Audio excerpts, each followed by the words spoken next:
입에서 금속 맛이 느껴지거나 이명이 심하게 발생하는 경우는 넘어가지 마시고 반드시 주사 치료를 받은 병원에 있는 의료진에게 지체하지 말고 말씀을 하셔야 됩니다.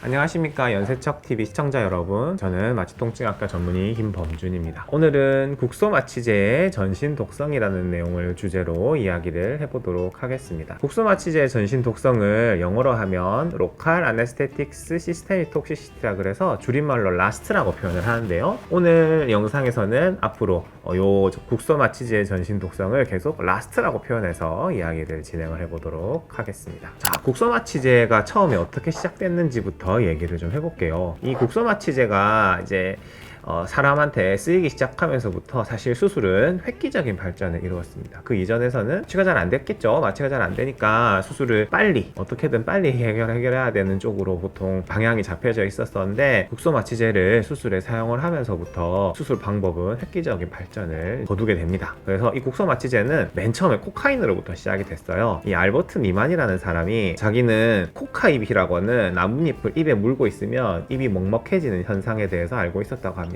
여기서부터 착안을 해서 코카잎에서부터 코카인이라는 물질을 추출을 해내는데 성공을 하죠. 실제로 코카인이 합성이 되면서부터 이 국소마취제 역사가 시작이 되는데요, 이 알버트 니만이라는 사람은 추출을 처음으로 시행한 사람이고, 이 추출된 코카인을 먹먹해지는 효과를 안과 수술, 1884년에 최초로 안과 수술에 코카인을 국소마취제로 사용한 칼 콜러라는 사람이 있는데요, 여기서부터 이제 국소마취제의 역사가 시작이 되게 됩니다. 이게 코카인은 마약이잖아요, 그죠? 그래서 여러 가지 문제가 있었기 때문에 이를 극복하려는 노력이 있었고, 코카인으로부터 프로카인이라는 실제 그 중독성을 뺀 약물이 합성이 되면서부터 실질적인 국소마취제의 역사가 시작이 됩니다. 그래서 여러 가지 약물들이 쭉 다 나왔고요. 현재 많이 쓰이는 약물로는 이 빨간색으로 되어 있는 리도카인, 그리고 부피바카인, 로피바카인이라는 이 세 가지 약물을 임상에서는 가장 많이 쓰고 있습니다. 이 국소마취제는 간단한 처치를 위한 국소적인 마취가 필요할 때, 수술을 위한 부위 마취를 할 때 어떤 신경에다가 약을 작용을 하게 되면 그 신경 전체가 마취가 됩니다. 그리고 수술 후 통증 조절을 하기 위해서 부위 마취를 할 때도 여전히 역시 사용이 되고, 외래에서는 신경 치료에 사용되는 약물로 아주 많이 이제 사용을 하고 있습니다. 그래서 이 국소마취제라고 하는 약물은 신경세포의 세포막 이온 채널에 작용을 해서 이온의 유입을 막는 형태로 약물이 작용이 됩니다. 신경이 하는 역할이 어떤 정보를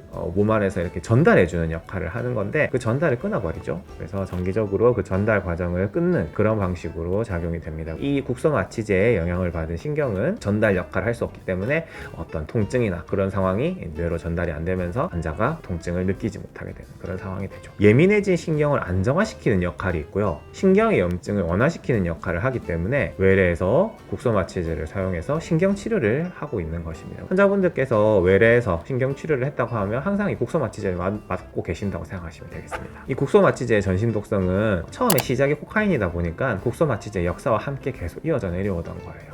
어떤 부작용이 있었냐고 하면 발작이 일어나고 호흡 보전이 일어나고 심하면 심정지가 일어나면서 코카인 중독까지 일어났었어요. 여기서부터 코카인을 쓸 때는 이런 작용이 되게 심하게 나타나다가 프로카인이라는 이제 제제가 합성이 되면서부터 이런 전신독성이 굉장히 많이 줄었었습니다. 이때 먼저 합성되었던 물질들은 대부분 다 효과가 굉장히 짧았어요. 효과가 굉장히 짧았기 때문에 짧은 효과를 길게 하기 위해서 친유성 국소마취 제제가 이제 발명이 되게 됐는데, 이 부피바카인이라고 하는 친유성 국소마취 제제가 되게 대표적인 건데, 이런 친유성 국소마취 제제를 쓰면서 몸 안에 오랫동안 남아있게 되면서 전신독성이 다시 한번 위험성에 도마에 이르게 됩니다. 이는 심독성이 매우 큰데, 혈장 내에 존재하려고 하는 성질보다 심장 조직에 달라붙어서 작용을 하려고 하는 정도가 6배나 강력합니다. 부피바카인은 상대적으로 굉장히 심독성이 강한 국소마취 제제라고 할 수 있겠습니다. 이 라스트는 부피바카인에서 리도카인보다 더 많은 빈도수를 나타내고요, 혈장 내에 높은 농도가 되어 있을 때 높은 전신독성을 나타낸다고 되어 있습니다. 그래서 다른 것보다는 양이 굉장히 중요하고요, 얼마나 많은 양이 혈관 내로 주입되느냐, 이 혈관 내로 주입된다는 내용이 되게 중요합니다. 이 약물이 어떤 국소적인 영역 안에만 계속 분포하게 된다면 전신적인 독성은 일어나지 않습니다. 이게 물론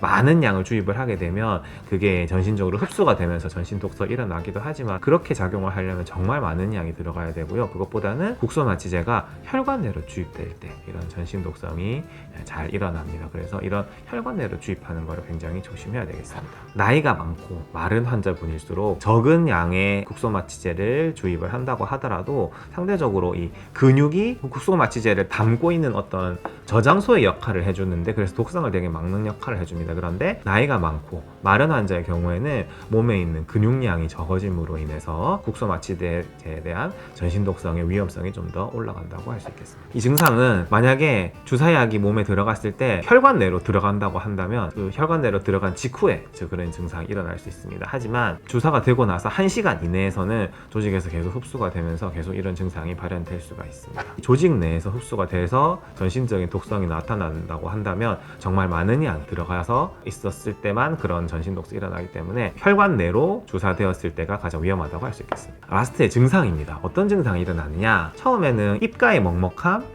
입에서 쇠맛이 느껴진다. 이게 굉장히 중요한 증상입니다. 굉장히 가벼운 증상 중에 하나지만 매우 빨리 나타나는 증상이고, 이거는 알아차리기가 굉장히 쉽습니다. 경험해보신 분들은 이게 입에서 쇠맛이 느껴진다는 게 무슨 말인지 알 겁니다. 되게 세게 쇠맛이 나고 이상한 맛이 나거든요. 이게 아주 중요한 초기 증상입니다. 입가의 먹먹함, 입에서 쇠맛이 느껴짐, 이명, 이런 증상들이 나타나고, 이게 좀 더 많이 약물이 많이 들어가서 진행이 되게 되면 발작을 하기도 하고요.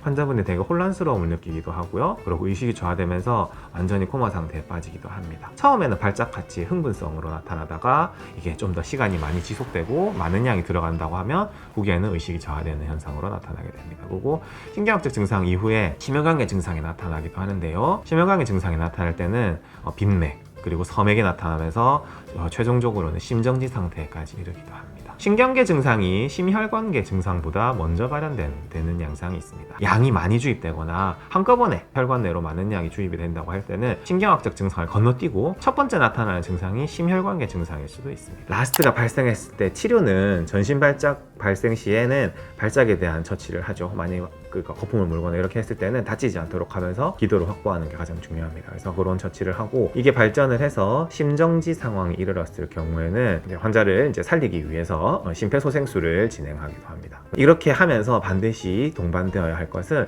20% 리피드 이멀전이라고 하는 기름 유성제제를 혈관 내로 빠르게 주입을 하면 아주 드라마틱한 효과를 볼 수가 있습니다. 기름 유성제제는 2006년에 최초로 이제 사람한테 주입이 돼서 환자를 이제 살리는데 성공을 했는데요. 이 20% 리피드 이멀전을 이제 혈관 내로 주입을 하게 되면은 몸 안에 들어간 이 기름 제제가 이 국소마취제를 흡수를 하는 역할을 해요. 몸에서 흡수를 하는 역할을 하면서 몸에서 빠르게 없애줍니다. 그리고 심혈관계 문제가 생겼을 때 이 기름 제제가 들어간 양만큼 몸 안에 이제 돌아다니는 혈류의 양을 증가시키는, 볼륨의 양을 증가시키는 역할을 하기 때문에 그 자체로도 심폐소생술의 의미가 있습니다. 그래서 굉장히 빠른 효과를 나타내고, 이멀전이 생김으로 해서 이 국소마취제 전신 독성을 아주 효과적으로 치료할 수 있는 방법이 열렸습니다.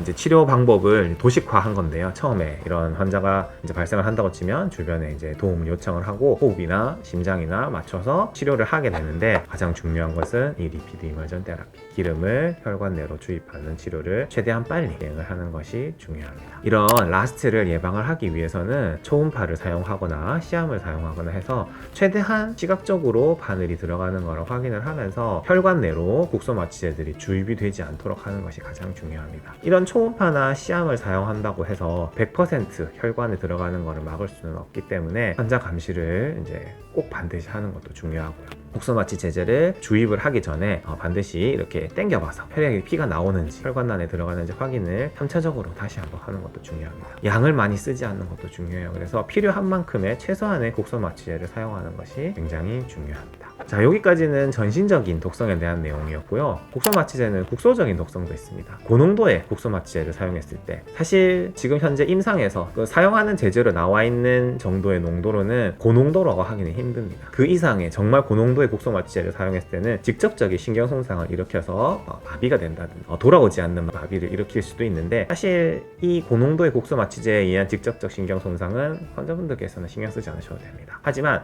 일시적 신경학적 증후군이 좀 더 많이 맞닥뜨릴 수 있는 건데요.